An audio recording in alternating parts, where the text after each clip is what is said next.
Hello, welcome to Finance Matters 101 channel. My name is Girish. As promised in my last video that we will be talking about a few myths or misconceptions or misunderstandings related to stock market. Here we are in this video, we are going to discuss about the same. So in this video, we're going to discuss about few misunderstandings or misconceptions that we already have or few of us have, and we try to resolve around it so that we'll have a better understanding. So please watch the video till the end so that you'll have a comprehensive understanding about it by the end of this video. All right, here we go. Now, first point is we need a lot of money to invest into the stock market or enter into the stock market investing. Well, that is not true. One we have to understand is even little investment is good enough for us to start off in the stock market investing and go ahead with it. However, one needs to understand that with the kind of investment that you're doing, for example, if you have a lower investment, your returns also would be according to that, or it's correlated to your investments, primary investment that you do. For example, if you invest 100 rupees and the return percentage is, or the profit margin that you earn is 10%. So for 100 rupees is going to be 10. If you invest 1,000, it's going to be 100. So that is how it's directly proportional to. So however, let me tell you once again that even with a little amount, you can invest into the stock market and slowly build up your portfolio and also your wealth. All right. Now, the second point, it says that it's too complex for an average investor. Well, it is not complex. Let me make that clear to you. However, we have to understand there's an underlying point to it. The reason why they keep mentioning that it's a complex thing, because if one has to invest in the stock market, there are multiple factors or multiple parameters that one needs to understand. Like, for example, firstly, we need to understand how does stock market function? What are the various parameters? How do companies list? Or you can also watch our previous video about basic questions about stock market. We also need to understand as to on what basis company prices go up, company prices come down. Once you have a good comprehensive understanding about these, probably you can do a better investment and reap better profits. All right. So it is very clear that it is not complex. However, it does require a little or more effort from the investor himself or herself before they go ahead and invest into the stock market.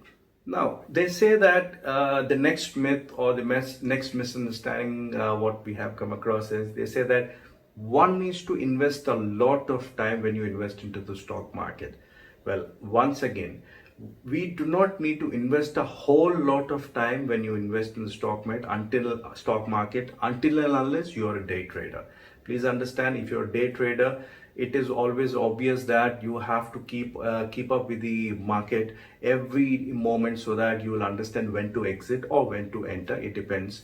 So until and unless you're a day trader, if you are a long-term investor or a short-term investor, as long as you give enough time to understand or to research or study about the companies you're planning to invest or you have already invested in, that is more than sufficient. You do not need to spend a whole lot of time trying to figure out or trying to keep a track of all your investments. Yes, any investment, to be very precise, any investment would require you to spend a certain time or invest your time as well along with your money. Until unless you do not invest your time, you will not be able to understand the kind of investment you're getting into. As I always keep saying that though people may suggest or recommend multiple things, please do not go by it. You have to invest your time, put your efforts so that you will understand what you're getting into, and also you can understand how to deal with when it comes to it. All right. Okay. The next one, what we have seen is following one's instincts while investing in the stock market. Now, that is absolutely not a recommended manner where you have to follow your instincts. Again, let me tell you, if one is following their gut feeling or their instincts, you're purely basing everything or you're risking everything on luck. Luck will play its part when it comes to it. However, you have to put in your study, your effort before you invest. Without that, you cannot bet a whole lot on it, and it's not at all recommended. So trusting your instincts in not just in stock market, any of your financial decisions, it is not recommended that you trust your instincts alone. Yes, many people come across where I have personally come across say that whatever my gut tells me, whatever my instincts tell me, it has been proven good for me all the time. Yes, very good for you. I'm very happy for you. However, how far would you want to go ahead and bet on it is a risk that you're going to take. And as I say that, it should be a kind of a bet where if anything goes wrong, you should be able to back out. Now, are you willing to take that risk wherein you are ready to lose the entire thing just because you trust your instincts? Maybe that's a call you have to take. However, what we suggest is please ensure that you check. Yes, I understand your gut tells you that this is a good company. Also attach few facts to it. Also add few facts, few numbers to it so that you will feel convinced that yes, what my gut is telling me and what the numbers are reflecting probably are matching in a certain way. And then you can plan your investment accordingly. Sometimes many people feel that even though they feel their gut feeling, their instinct feeling is absolutely good, the numbers are not matching up. So they still invest. Let me tell you, they still invest. However, they start investing a little low amount, which will help them to get back or which will reduce their losses if at all it has to come to it. The next one is everyone says that high risk, high returns. As we all understand, they feel that high risk stocks yield higher returns. That probably is not true. Yes, there is a saying that the higher the risk you're taking, the higher the returns would be. However, that is only a probability. One needs to understand that there are multiple factors. Once again, there are multiple factors at play. So we cannot just blindly go by the faith of saying that if one invests in a higher risk portfolio or a higher risk company, they will start yielding higher returns. Probably not, because it does not depend only on the risk. There are few companies wherein the risks are low, however they have given good returns to many of the investors. It all depends how the company is faring, how the market is how the market is going up or down, or how the market is playing up. It's depending so many factors that depending on which the company it might be in favor of that certain company, it might not be in favor of that company. So, or the product is about to be launched, it is a good product and people love it, or if it's a product that people do not much care for or are not very much recommending about it. So it may depends on many factors that basis of which the returns are it would impact the returns. So not necessarily all the time the higher risk stocks or the higher risk portfolios would actually yield higher returns. So once again, you have to understand what is the kind of risk you're taking. Also, the companies which are high risk, understand why they're considered high risk. Then you will get a better picture as to whether you have to invest, how you have to invest, if at all you want to invest. Because you can never say that high risk does not give you good returns. There are number of companies, multiple companies that have given you absolutely wonderful returns to investors. So you cannot deny the both sides of it. However, it is how one calculates the risk, how one understands the background story or background numbers. You have to add up the sales numbers, the cash flows that come into, or the profit margins the company is having, what kind of dividends it's paying, why it is considered into higher risk. Is it because of the product? Is it because of the sector? Is it because of the current political climate? Or how is it because of the weather change? There are multiple things. As I said, I keep repeating myself, saying that there are multiple aspects. Yes, indeed, there are multiple aspects. That is the reason I again and again keep repeating that. Do not rely on a singular factor and make a decision, especially a financial decision. That is not the wise way of going about it. Only wisdom will teach you that you should have gone ahead and checked in multiple factors or looked at a certain situation or a certain investment from multiple dimensions. So that wisdom I'm trying to give you right now so that you will make a wise decision when you're making your investment decisions. Great. All right, moving on. The next one is the low price stocks are undervalued. No, not at all. Please Trust me when I say this, not at all. Why? Because a stock price valuation comes from different factors. The sales figures have to be checked, the revenue streams, the company's valuation based on market capitalization, the company's valuation, the brand, what kind of brand valuation it has. As again, there are multiple aspects. So when all together the stock price is been given, and then again, as I said, the regulator regulates the stock price, and without that approval it cannot move forward and issue the stock at a certain price. Only when it feels that it is a fair price to give, only then the regulator approves. So just because the stock price is low doesn't mean that it is undervalued. And trust me, we have seen scenarios wherein many of us feel that low price stocks are undervalued. We rush to buy, and suddenly there's a huge demand that is created for that stock, and the stock price goes up and up and up. Now what happens in that? There's a demand that is created, and it is just pushing the stock price, and the stock price is currently overvalued. After a certain period of time, when the reality hits, the stock price starts to slowly fall down, or in few cases it will absolutely crash, and investors like us probably will lose a lot of money, if not little or more. So that is the reason you should never try to see the stock price or a stock valuation or a company valuation in such a manner. If you feel that this price is undervalued, or consider why it is undervalued, only then go ahead and invest. Right? Great. Now, talking about low price stocks, there's also misconception or misunderstanding saying that low price stocks will double the stock price will double in a very short time, or in a given period of time. Well, let me help you understand what actually happens.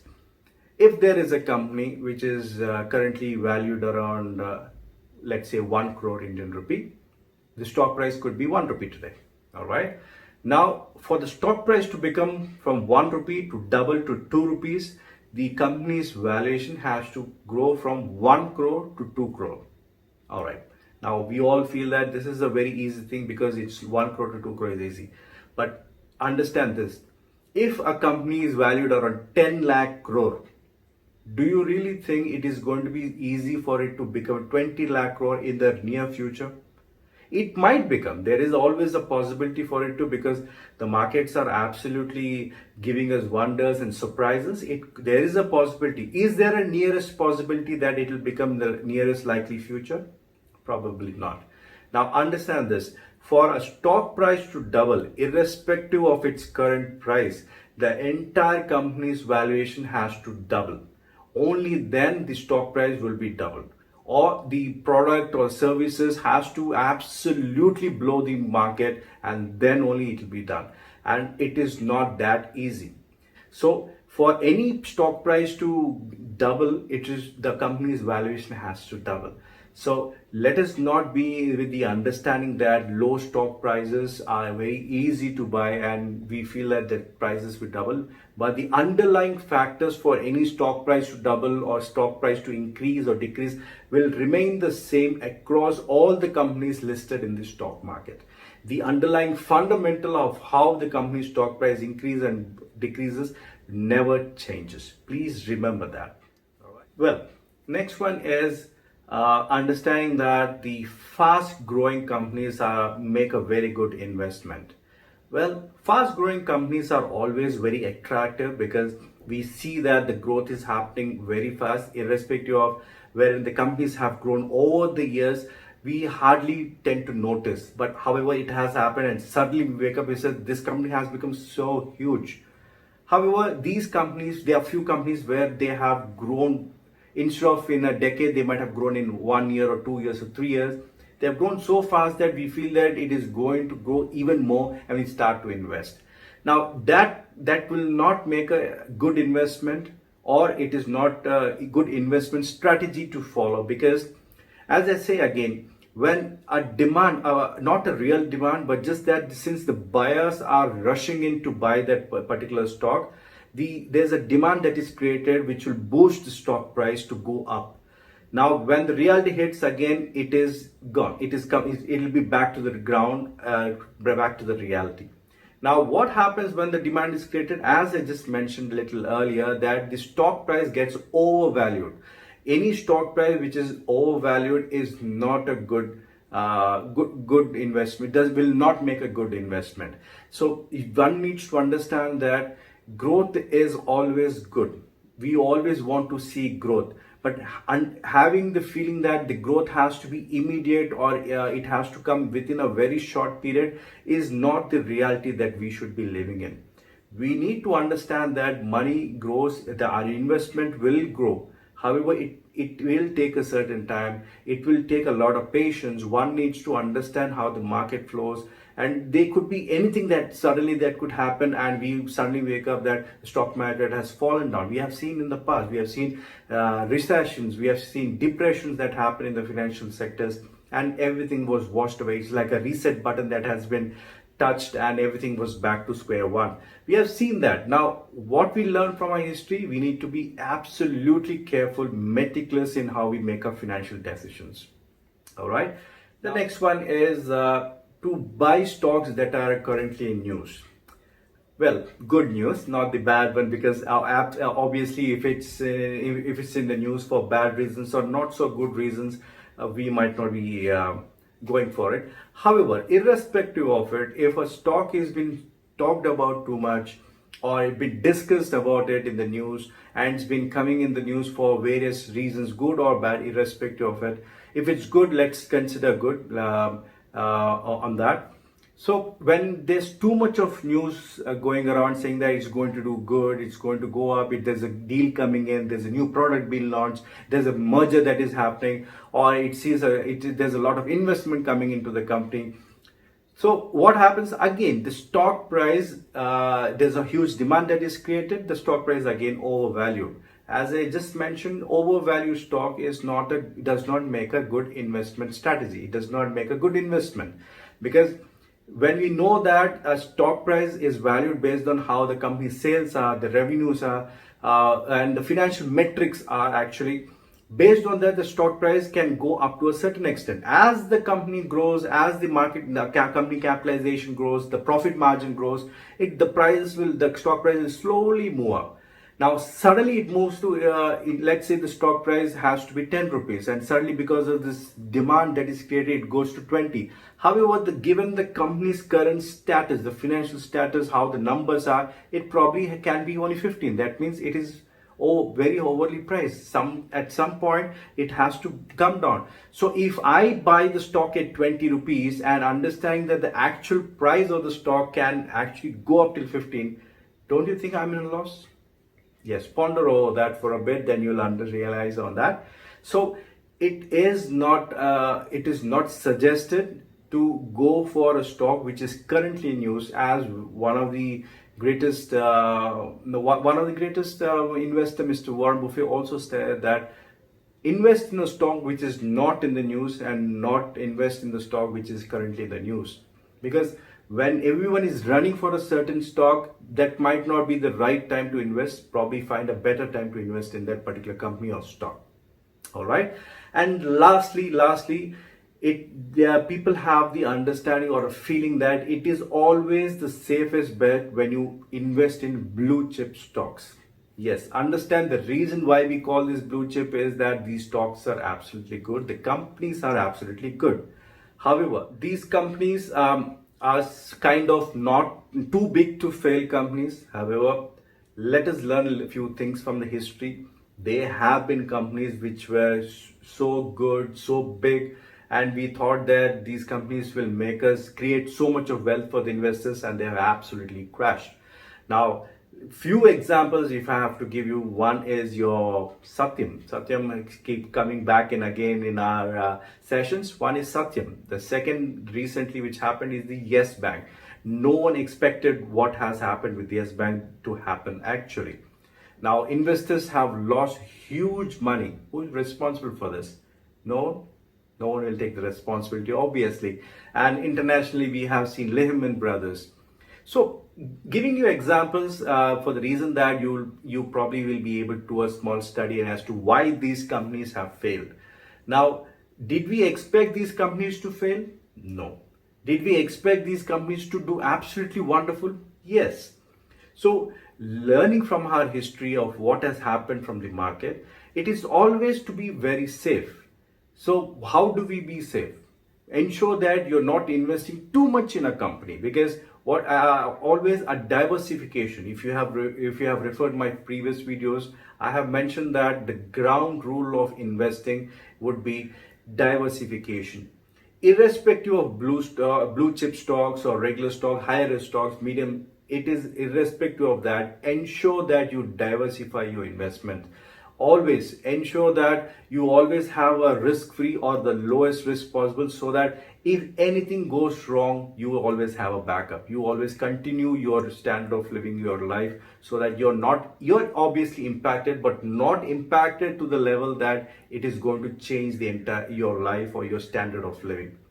So, safe bet, yes. However, to a certain extent, we can bank on it or we can bet on it, but not beyond a certain limit, because it is the risk that we should not be taking, or might not be good for us to go and take that risk. All right. Now that we have understood we have busted kind of the myths or the misunderstanding or misconceptions that we had about stock market, I'm sure you have a better understanding as to how to go about and invest. And in our next video, we'll be actually talking about how the stock market functions, so that you will be able to see that how it works, so that you will understand the background of it, and it will also help you to understand the stock market better. All right. So this is the end of our video, and as always, if you feel the content in our video is good, please like, share and subscribe, and also share this video to within your circle, so that I'll have a better reach, and I'll be absolutely thankful if you do that. All right. Thank you once again, and happy investing.